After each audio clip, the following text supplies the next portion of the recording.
Using regular household products in your rubber stamping and scrapbooking is fun and easy. In this episode, I'm going to show you how to use regular rubber bands to create fun and whimsical backgrounds.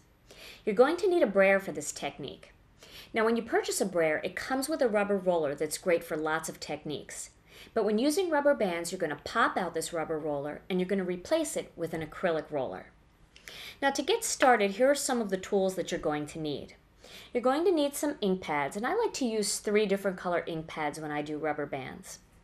You're going to need a brayer with an acrylic roller.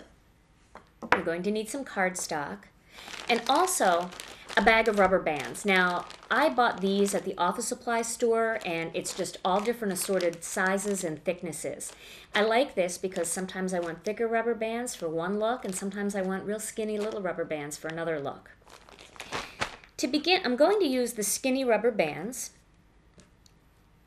and I'm going to wind them around my acrylic roller like this. It doesn't matter if they cross over each other, that's just fine. And for this card, I'm going to use 3 rubber bands. Make sure they're spread out fairly evenly. And once you have all of the rubber bands on your acrylic roller, then you can just pop it right into your brayer. I'm going to use a piece of scratch paper underneath because I'm going to roll off of my cardstock and I don't want to get it on my surface of my table. I'll begin with the Memento Pear Tart ink. Now, when you roll ink onto a brayer, you don't want to go back and forth like this because what's going to happen is you're only going to get ink on a very small portion of your rubber bands.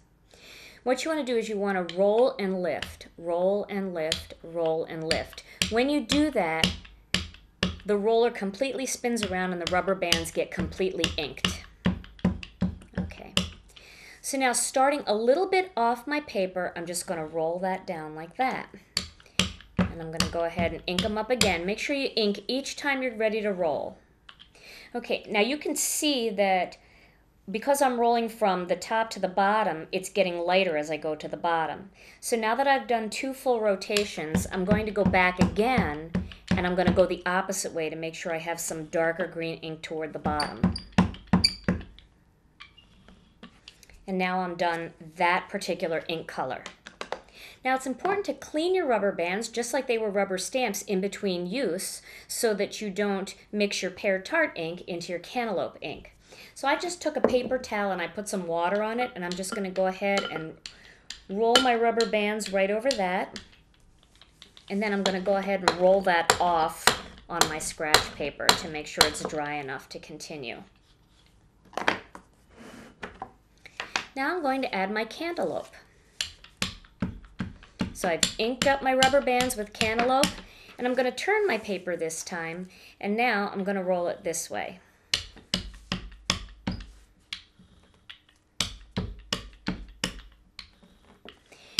And I'm going to go back up the other way to make sure my ink is dark along the bottom too.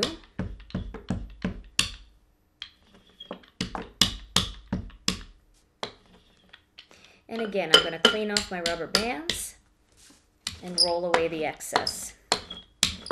Now for my last color, I'm going to go on an angle. I'm going to use some of the Memento Summer Sky. And again, ink up my rubber bands. And now on an angle. And notice how I'm starting way off of the piece of cardstock. I'm starting up here like that.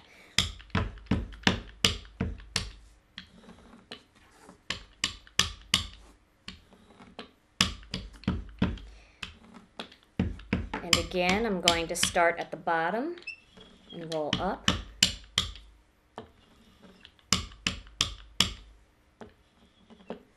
And now you can see I've got a very interesting background pattern.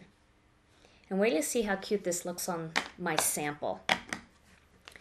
I've created a card using this technique, and you can see the background paper there. So from my card sample, you can see that the rubber band background is perfect backdrop for happy and fun cards.